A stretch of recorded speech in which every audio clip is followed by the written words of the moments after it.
The text message from my bank should have been my first clue that something was terribly wrong. Unusual activity detected on your account. But I was too busy at work, drowning in spreadsheets and client meetings, to give it more than a cursory glance. My name is Gemma, and that message marked the beginning of the end of my old life, and the start of something I never thought I was capable of. "Hey, you okay?" Tiffany poked her head into my office cubicle. "You look like you've seen a ghost." I stared at my phone, my hands shaking. My account, it's empty, every penny. My savings, my emergency fund, everything. "What? How is that possible?" Tiffany pulled up a chair, her face etched with concern. "Mom," I whispered, the realization hitting me like a punch to the gut. She must have gotten access somehow. The joint account we opened when I was in college. I never closed it. "Call her," Tiffany urged, squeezing my shoulder. I did. The call went straight to voicemail. Again. And again. "I have to go home," I said, grabbing my purse. "Something's not right." The drive home was a blur. When I pulled into the driveway of our family house, I noticed Mum's car was gone. The front door was locked, but everything inside looked normal, at first. Then I saw the note on the kitchen counter, written in her flowing handwriting. "Dearest Gemma, by the time you read this, I'll be overseas. I'm sorry, but I needed a fresh start. You'll understand someday. Love, Mom." I crumpled the note in my fist, tears burning my eyes. "Understand, understand," I screamed at the empty house. My phone buzzed. Unknown number. "Hello, is this Gemma Myers?" a man's voice asked. "Yes, who's this?" "Felix Anderson, your grandmother Talia's attorney. I've been trying to reach you. I'm sorry to inform you that your grandmother passed away last week. The room spun. Grandma Talia, the only person who ever stood up to Mom, who taught me to be strong. Gone. There are some urgent matters regarding her estate that we need to discuss," Felix continued. "Would you be able to come to my office tomorrow?" Yes, I can do that." After hanging up, I sank to the kitchen floor, hugging my knees to my chest. A shadow fell across me. "I came as soon as I could," Gideon said, crouching beside me. My old high school friend, always there when I needed him. "Tiffany called. Said you might need backup." "She took everything, Gid. Every cent I had." My voice cracked. "And now Grandma Talia's gone too." He sat next to me, our shoulders touching. "Remember when your mum convinced you to skip college and join her business venture instead? And Talia was the one who stepped in." I nodded, wiping my eyes. "Paid for my first semester herself. Told me to never let anyone steal my dreams." "Your mum's been playing these games your whole life, Gem. The guilt trips, the manipulation, the borrowed money that never got repaid." "I thought she'd changed," I whispered. "She seemed different lately, more stable." We were finally building a real relationship. My phone buzzed again, a text from Devon at work. "Hey, your mum just emailed the office saying you're taking a leave of absence for a family emergency. Everything okay?" "Oh my God." I showed Gideon the message. "She's covering her tracks, making sure no one questions why I might not be around for a few days." "She planned this," Gideon said, his voice hard. "All of it. Getting close to you again, gaining your trust, just so she could clean me out." The numbness was wearing off, replaced by something darker, something that scared me a little. "What are you thinking?" Gideon asked, studying my face. I stood up, straightening my shoulders. "I'm thinking about what Grandma Talia always said. Sometimes the best revenge is letting karma do its job. But you know what? Maybe karma needs a little help sometimes." "Gem, no, listen. Tomorrow I'm meeting with Grandma's lawyer. Whatever she left me in her will, it's a start. Mum thinks she's won. She has no idea what's coming." Gideon stood too, concern written across his features. "Just be careful. Revenge has a way of changing people." "I'm already changed," I said, looking around the house that held so many memories of manipulation and lies. And maybe that's exactly what I needed. My phone buzzed one final time, Another bank alert. Mum had just used my card at an airport in Singapore. Game on, Mother. Game on. Felix's office felt too warm, despite the autumn chill outside. I fidgeted in the leather chair, watching him sort through a stack of documents. Before we begin, he said, adjusting his glasses, I want to express my condolences. Talia was more than just a client to me. She was a dear friend. Thank you, I managed, my throat tight. I still can't believe she's gone. She spoke of you often. Felix pulled out a thick envelope. In fact, you were her primary concern during our last meeting. The door opened, and Tiffany slipped in, mouthing, "Sorry I'm late," as she took the seat beside me. I'd asked her to come for moral support, knowing I couldn't face this alone. As you know, Felix continued, your grandmother was a shrewd businesswoman. The boutique hotel chain she built is now valued at approximately $12 million. My head snapped up. $12 million? And that's just the hotels. He slid a document across the desk. There's also her personal estate, investment portfolio, and various properties. Tiffany grabbed my hand under the desk as Felix laid out the details. The numbers made my head spin. She left everything to you, Gemma. Every asset, every property, every penny. But what about Mum? The words tumbled out before I could stop them. Felix's expression hardened. Talia was explicit about Elizabeth's exclusion from the will. She said, and I quote, "My daughter has taken enough." A laugh bubbled up in my throat, slightly hysterical. Mum's going to lose it when she finds out. She already knows, Felix said quietly. She's been calling my office daily, threatening to contest the will. From Singapore, I muttered. How convenient. There's something else. Felix reached into his desk drawer. Talia left this for you, said I should give it to you privately. He handed me an old leather journal. Inside, Grandma's familiar handwriting filled the pages. I'll give you a moment, Felix said, standing. Tiffany, would you mind helping me gather some paperwork from the other room? Once they left, I opened the journal to a marked page. My dearest Gemma, if you're reading this, I'm gone. But I've watched you grow into a strong, capable woman, despite Elizabeth's best efforts to keep you dependent on her. The fortune I've left you isn't just money, it's freedom. Use it wisely. And remember, sometimes the best way to deal with a snake is to let it think it's winning, until it can't escape the trap it set for itself. All my love, Grandma Talia. My hands trembled as I closed the journal. The door opened, and Tiffany returned alone. You okay? She asked, sitting beside me. She knew, I whispered. Somehow Grandma knew Mum would try something like this. What are you thinking? Before I could answer, my phone lit up with a notification. An email from Mom. Darling, I know you must be upset, but I had no choice. The opportunity was too good to pass up. Once my investment pays off, I'll pay you back double, I promise. And I heard about your grandmother. I'm so sorry. We should talk about the will. Call me? Love, Mom. She's unbelievable, Tiffany breathed, reading over my shoulder. She steals your money and still thinks she deserves part of the inheritance. I stood up, pacing the office. You know what's crazy? Part of me still wants to believe her. That's how good she is. Even now, she almost has me convinced. So what's the play? A plan was forming in my mind, crystal clear and terrifying. We let her think she's winning. Tell Felix to let it slip that I'm considering sharing the inheritance. Gemma, Mum wants to come home. Fine, let's give her something to come home to. I picked up Grandma's journal. A trap of her own making. Felix returned with a stack of papers. Ready to sign the transfer documents?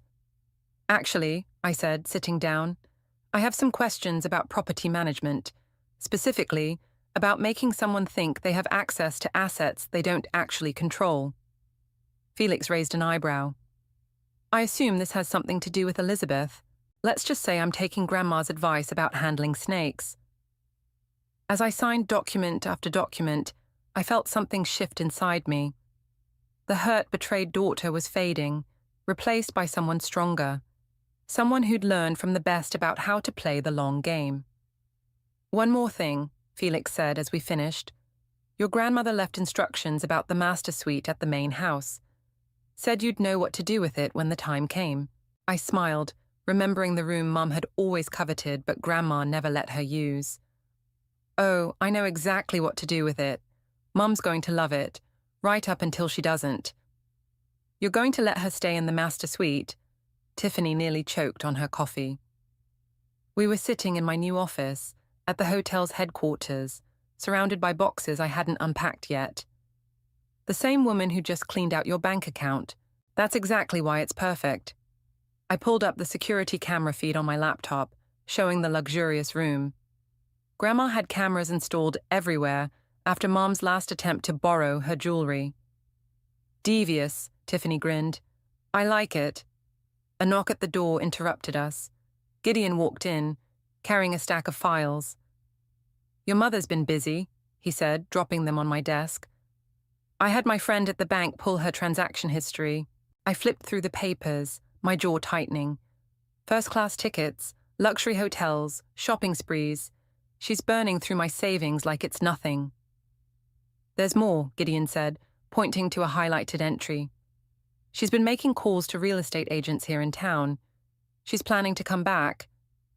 Sooner than you think, I said, turning my laptop around to show them an email I'd just received.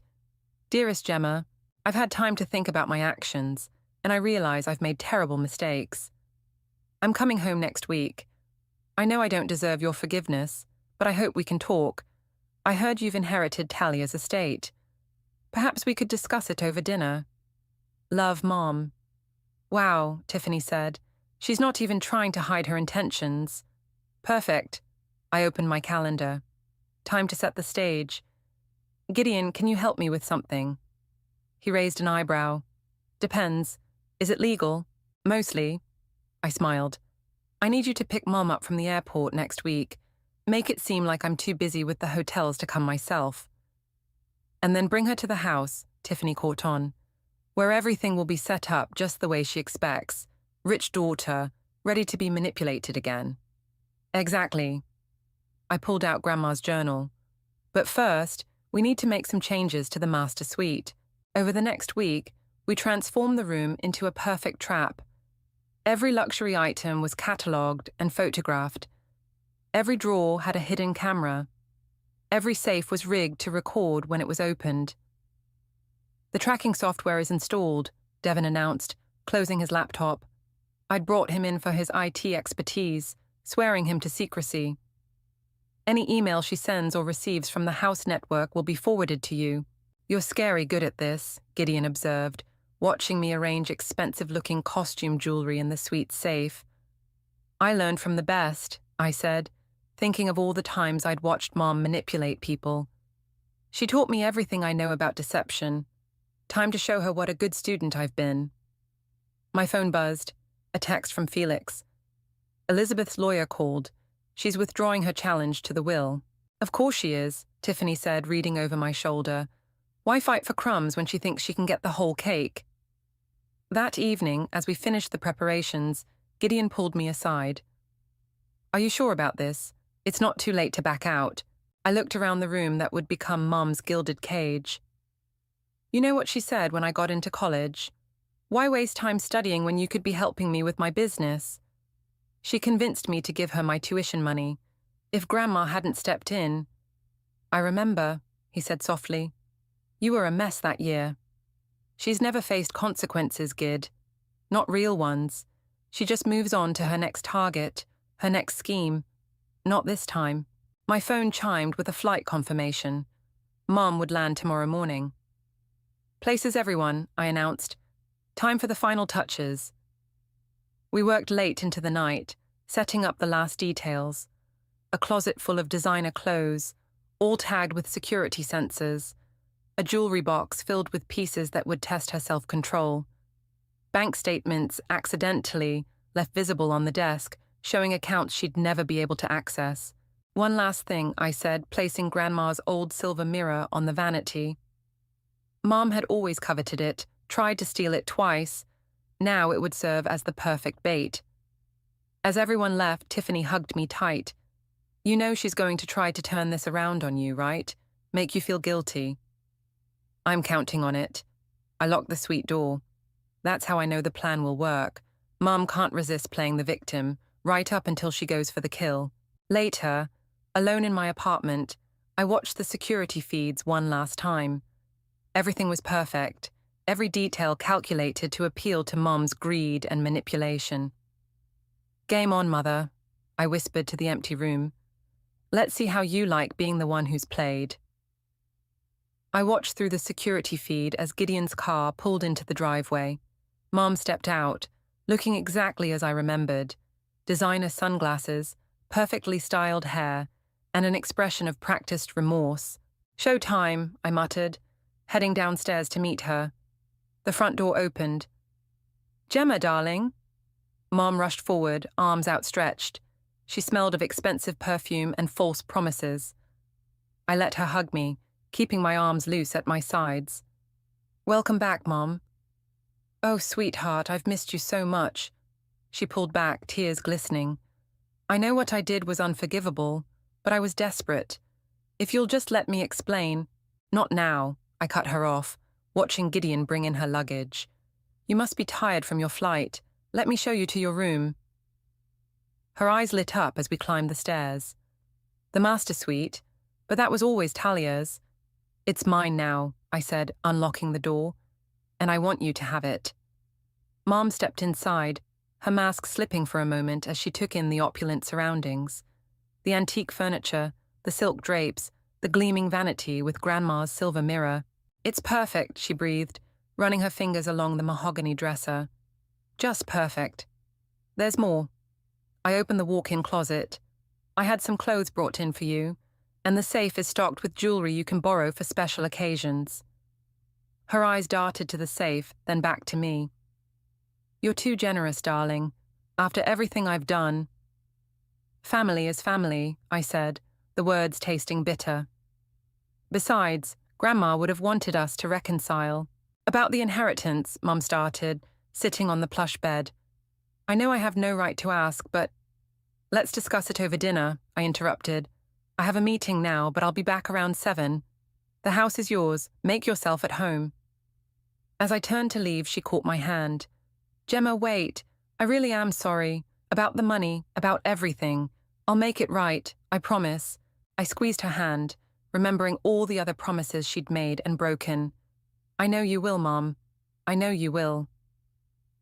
Downstairs, Gideon was waiting by his car. She bought it. Hook, line, and sinker. I pulled out my phone, opening the security app. Mom was already exploring the room, examining everything. Look, she's testing the safe's combination. Subtle, he snorted. Want me to stick around? No, go, but keep your phone on. Phase 2 starts tonight. Back at my office, Tiffany and Devin were monitoring the feeds. She's been in and out of that safe 6 times, Devin reported, and she's already tried to access your email on the laptop we left in the room. Any calls? I asked, settling behind my desk. 3, Tiffany said. All to her old real estate agent. Looks like she's planning to stay. Perfect. I pulled up the fake bank statements we'd prepared. Time to give her something to really think about. Send these to the printer in her room. We watched as the printer whirred to life. Mom practically pounced on the documents, her eyes widening as she read the figures. God, she's not even trying to hide her greed, Tiffany muttered. She thinks she doesn't have to, I said. In her mind, I'm still that naive girl who handed over her college fund. My phone buzzed. A text from Mom. Darling, could we move dinner earlier? There's so much I want to discuss. Here we go, I said, showing them the message. Everyone ready for phase 2? Devin grinned, pulling up the surveillance software.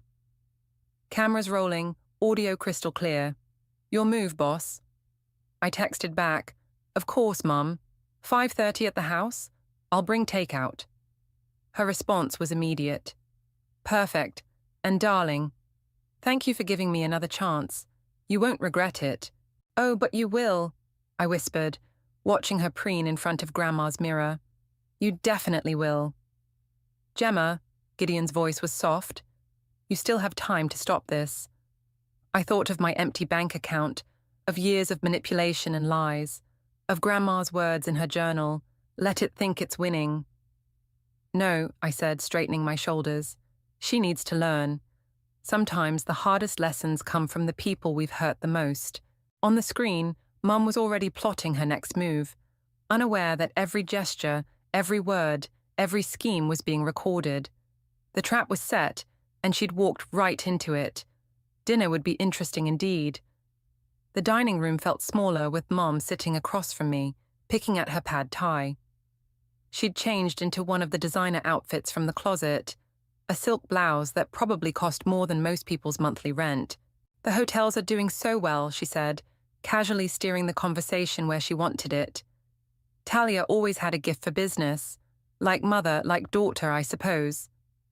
"Like grandmother, like granddaughter," I corrected, watching her face tighten for a split second.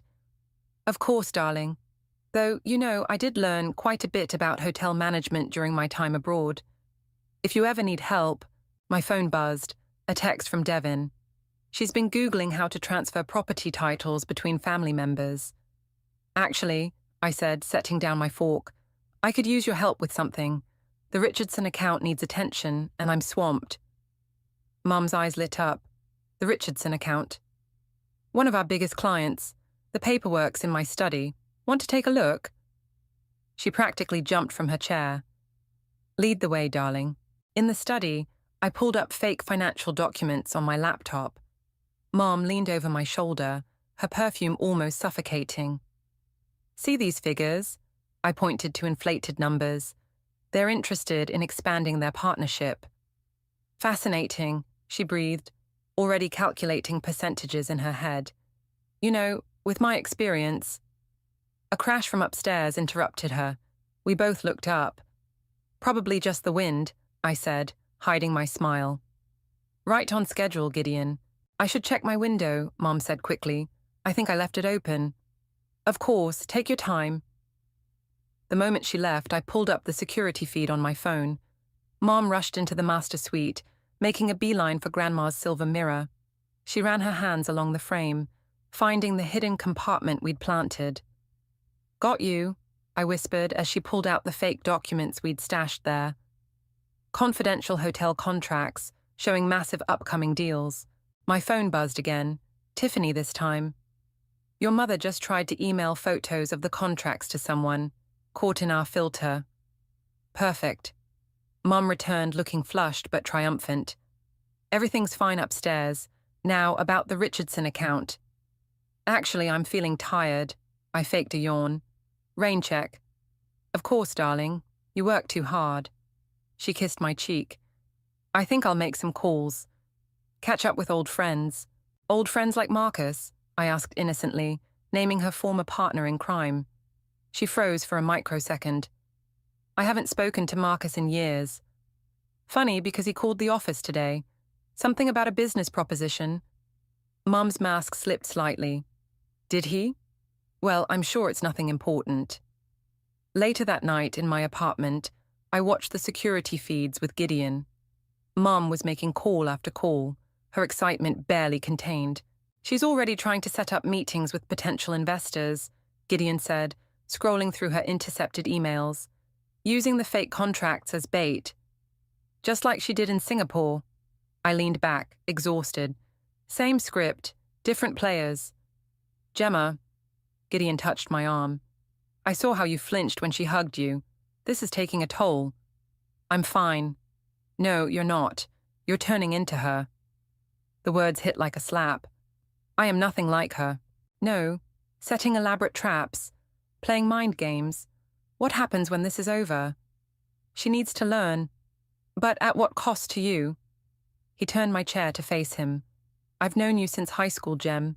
This isn't you." Before I could respond, my phone lit up with an alert.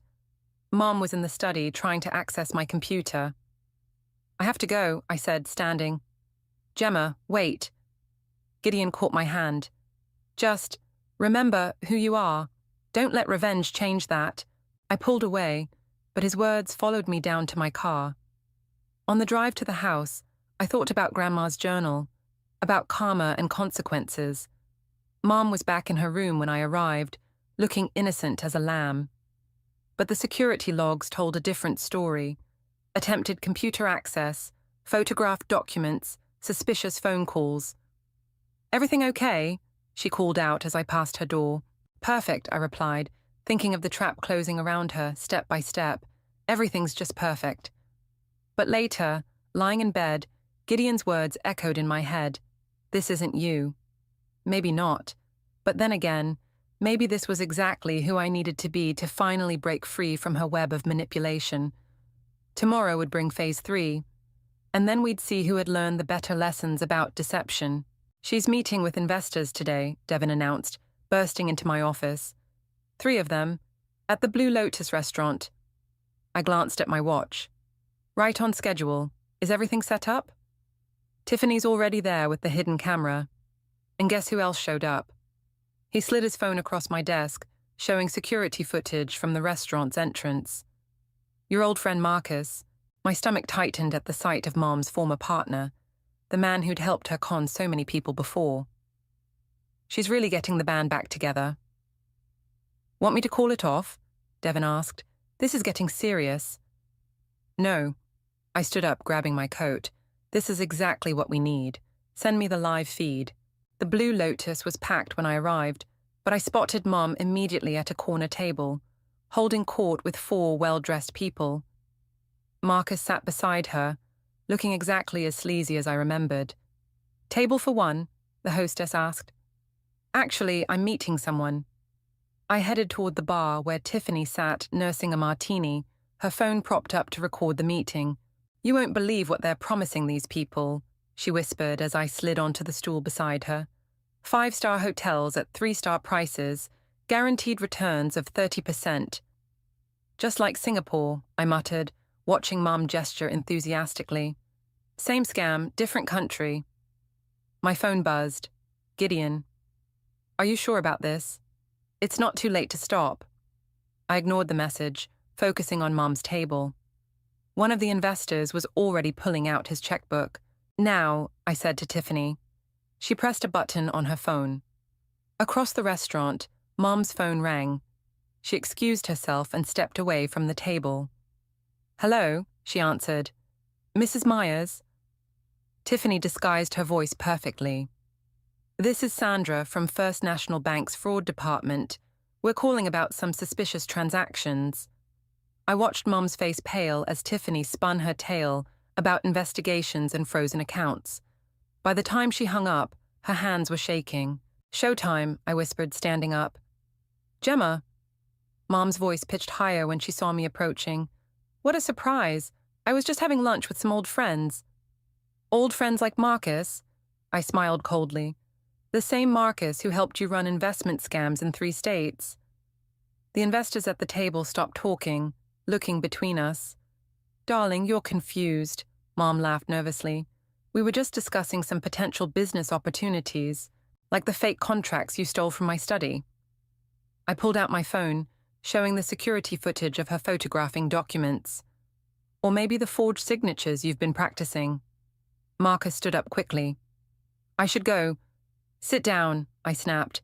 "You're going to want to hear this too." The restaurant had grown quiet, other diners watching the drama unfold.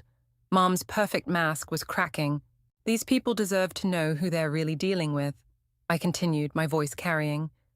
"Should I tell them about Singapore, about the millions you stole, or about how you cleaned out your own daughter's bank account just last week?" "That's not. I was going to pay it back," Mom stammered. "Like you paid back the others? The families you destroyed? The lives you ruined?" One of the investors stood up, gathering his papers. "I think we're done here." "Wait!" Mom grabbed his arm. "I can explain everything." But they were already leaving, muttering about calling their lawyers. Marcus tried to slip away, but Tiffany blocked his path. "The police would love to chat with you too," she said sweetly. "They're right outside." Mom collapsed into her chair, her carefully constructed world crumbling. "Why?" she whispered. "Why would you do this to me? Why?" I leaned close, letting her see all the years of pain and betrayal in my eyes. "Because you taught me well, Mother. You taught me that family means nothing when there's money to be made. You taught me that trust is just another tool for manipulation. I'm your mother. No, I cut her off. You're a con artist who happened to give birth to me. And now everyone knows it. As if on cue, 2 police officers entered the restaurant. Mum's eyes darted around, looking for escape routes. Don't worry, I said, stepping back. They're not here for you. Yet. Consider this a preview of coming attractions. I turned to leave, but her voice stopped me. I really was going to pay you back this time, she said softly. I really was trying to change. For a moment I almost believed her. Almost fell for the trembling lip, the tears, the perfect performance of a repentant mother. Almost. Goodbye, Mom, I said, walking away. Enjoy the master suite while you can. The real show hasn't even started yet.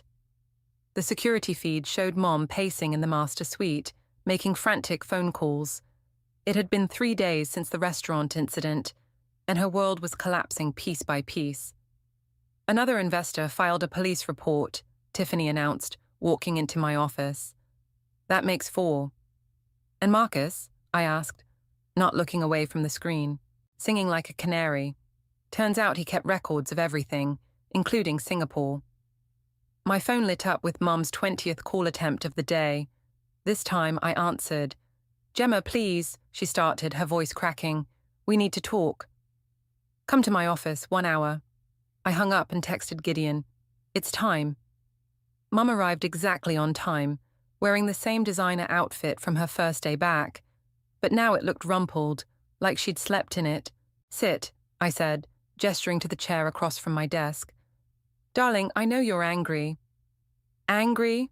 I laughed, pulling out a folder. Let's talk about angry. Here's a statement from your Singapore victims. A family of 5 who lost everything. The father had a heart attack when he discovered what you'd done. She flinched. I didn't know. Or how about this? I pulled out another document. The elderly couple in Miami who had to sell their home. Or the single mom in Chicago who lost her children's college fund. Stop, she whispered. Why? Isn't this what you wanted to discuss? Your greatest hits. I spread the papers across the desk. And let's not forget your latest masterpiece, stealing from your own daughter. I was desperate. The investment opportunity was a scam, I finished. Just like everything else in your life. She stood up, pacing. What do you want from me, Gemma? An apology? Fine, I'm sorry for everything. No, you're sorry you got caught. I pressed a button on my phone, and the office TV flickered to life, showing security footage from the master suite. Sorry I recorded every phone call, every meeting, every attempt to set up new cons. Mum's face went white. You've been watching me, learning from the best, I smiled. Isn't that what you always wanted? For me to follow in your footsteps? The police already have copies of everything, along with statements from your old victims, Marcus's records, and evidence of your latest attempted scams. She collapsed back into the chair. Why? I'm your mother. Exactly. You were supposed to protect me, nurture me. Instead, you taught me that love is just another tool for manipulation. I stood up, walking around the desk. But Grandma taught me something too. About karma, about consequences. What are you going to do? I handed her an envelope. Inside is a one-way ticket to a small town in Montana. There's also enough money for 6 months' rent on a modest apartment. Montana? She looked horrified. But my life is here. Your life of cons is over. Take the ticket, disappear, start fresh, or don't, and I'll release everything to the media. Your choice. You wouldn't. I pulled out my phone, showing her the draft email to every major news outlet. Try me. Tears rolled down her face, real ones this time, not the calculated drop she usually deployed. I really did love you in my own way. I know. That's why I'm giving you a chance to walk away. More than you gave your other victims. The office door opened and Gideon walked in. Car's ready. Mum looked between us, clutching the envelope. When? Now. Gideon will drive you to the airport. She stood shakily, then reached for her designer purse.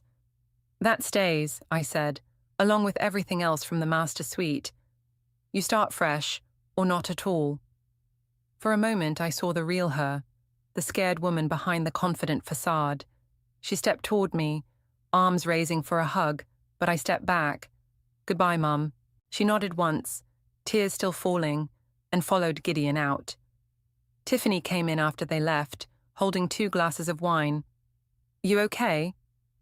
I took a glass, watching through the window as Gideon's car pulled away. Did I just become her, using her own tricks against her? No, Tiffany said firmly. You gave her a chance to start over. That's more than she ever gave anyone else. My phone buzzed, a text from Gideon. She's in the car, still crying, real tears. It's really over, I whispered. Not quite, Tiffany said, pulling out Grandma's journal. There's still one more page you haven't read. I opened it to the marked page, seeing Grandma's familiar handwriting one last time. Remember, my dear, revenge might satisfy for a moment, but forgiveness liberates forever. The choice is yours. I closed the journal, thinking about Mum's tears, about karma and consequences, about the thin line between justice and vengeance. The choice was mine, but what would I choose? The small cafe in Montana looked exactly like it did in the surveillance photos. Through the window, I watched Mom wipe down tables, her designer clothes replaced by a simple black uniform. You sure about this? Gideon asked from the driver's seat. No, I admitted, but Grandma was right about forgiveness, even if Mom doesn't deserve it. Want me to come in? I shook my head. This is something I need to do alone. The bell chimed as I entered. Mum's back was to me as she restocked sugar packets. We're closing in 10 minutes, she said without turning around. Hello, Mom. She froze, then slowly turned. Gone was the perfect makeup, the calculated charm. She looked real. Gemma, her voice cracked. How did you find you? I never lost you. I sat at the counter. Coffee, please. Black. Her hands shook as she poured the cup. Are you here to check if I'm running cons again? No. The weekly reports from the private investigator do that. I took a sip. I'm here because of this. I pulled out an envelope and slid it across the counter. Inside were dozens of letters, all addressed to me, all returned unopened. You got them, she whispered, all 23. I just couldn't read them. Until yesterday. Mum gripped the counter. And I believe you, about wanting to change, about being sorry. I pulled out another envelope. So I brought you something. She opened it carefully, gasping when she saw the contents. Grandma's silver mirror. The real one this time, not the replica from the master suite. Why? Because healing has to start somewhere. I met her eyes. But there are conditions. She sat down heavily. Of course. First, you stay here. Keep working. Keep building an honest life. I pulled out a folder. Second, you help me make things right with your victims, starting with the family in Singapore.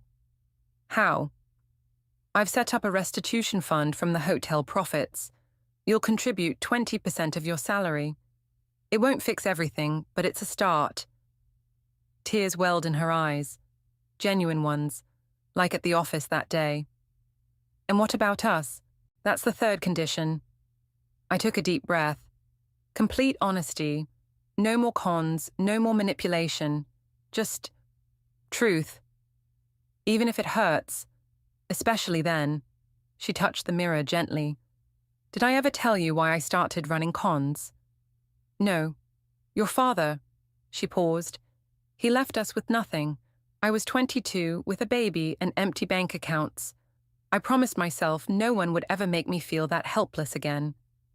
So you made others feel helpless instead. She flinched.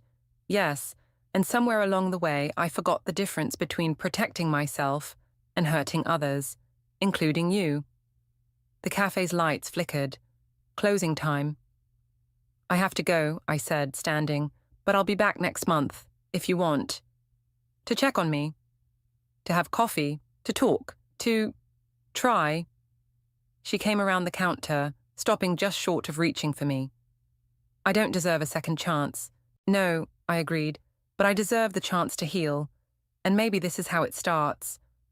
I walked to the door, then turned back. Oh, and Mom, happy birthday. Her hand flew to her mouth. You remembered. I remember everything. The good and the bad. That's what makes this so hard and so important. Outside, Gideon was waiting. How'd it go? I looked back through the window.